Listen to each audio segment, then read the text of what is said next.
LFA fans, Abel Guillen. I'm here with Austen Lane. He is 6'2". He's pretty big, as you can see. Yeah, for at sure. 6'6". Yeah, he's good like in the heavyweight fight against Vernon Lewis. I've always loved heavyweight fights. Yeah. Let's talk a little bit about your career. You know what Sure. I mean? Like, what got you into MMA? Obviously, with your size, Yeah. helps. So a little bit about my career. I spent 5 years in the NFL. Played for the Jaguars, the Chiefs, the Detroit Lions, and the Chicago Bears.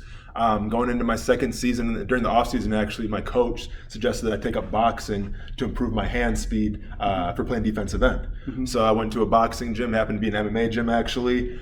Just started boxing, man, started doing some really just low-key kind of things, just some basic combinations. Well, then I got roped into trying to do some jiu-jitsu a little bit, man. Yeah. I fell in love with that, and I loved the way that made my hips feel, my body feel. So I started doing jiu-jitsu after that, and I started to see dividends in the football field. Then I started doing kickboxing for my hips again. So it was just a constant, it just kind of transformed into every off-season workout. Like when I wasn't in season, obviously, I would train MMA. And then it got to the point when I was in Chicago, I was actually doing jiu-jitsu tournaments off the grid a little bit because it was against my contract. Yeah. So I was doing jiu-jitsu tournaments, winning them, then have to go out the back door, obviously not, no pictures. not get that paycheck. Yeah. It's all good though, man. Yeah, it was a good experience. You were doing it for fun. I was doing it for fun, man. I was doing it just to compete, obviously. I was doing it to obviously test my jiu-jitsu, and I was just doing it to grow. Yeah. And so, where are you from? I guess that's South Florida. Is that correct? Yeah, no. Well, obviously, I'm the Milwaukee Bucks, man. So I grew up in Wisconsin and everything. Okay. Got drafted in Jacksonville in 2010. All right. When I retired from the NFL, I decided to make Jacksonville my home base. So now Jacksonville is home for me. Jacksonville. Correct. Oh, gotcha. Yeah. My apologies. I thought it said Florida, but that might be. No, it is. Oh, okay. Jacksonville, I was like, I think I made a mistake there. Yeah. No, it's good, man. Jacksonville, that's Florida. just me having like one of those little brain things. No, I understand. Man. It's all good. So it's been a long day. Yeah, exactly. So like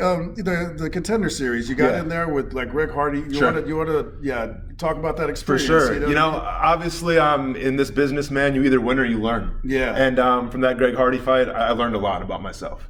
Not only mentally, obviously, as a person going forward and growing, but also as my technician, as an MMA fighter.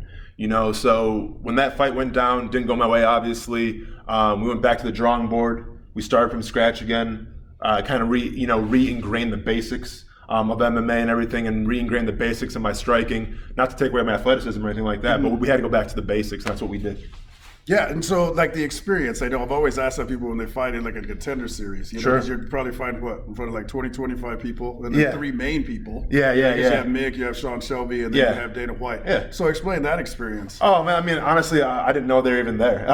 Like to me, I'm just a big ass kid, and it's kind of like a new playground for me. Just kind of like this place is. I've never been to the Bomb Factory before, but it's another playground to have fun in. So that's how I approach it and everything. And dude, I mean, my second amateur fight, I fought in a honky tonk in front of like 200 people. I climbed the cage, and my opponent's girlfriend or sister tried to like push me off the cage. She hopped the barricade and pushed me like off the cage. So I'm used to crazy stuff in venues, man. So like as far as the Contender Series was concerned, dude, it was all fine. Yeah. When you're into the NFL thing. So, I was like playing in Dallas in front of 90,000 people, and they're all booing you and they're all cussing you out, man. Yeah, you kind of get used to taking in the elements. So 20 people at Dana White, it's going to be okay. Yeah, it was all good. Yeah, so you got Vernon Lewis. Yeah. Again, this is one of those fights, people definitely want to check out.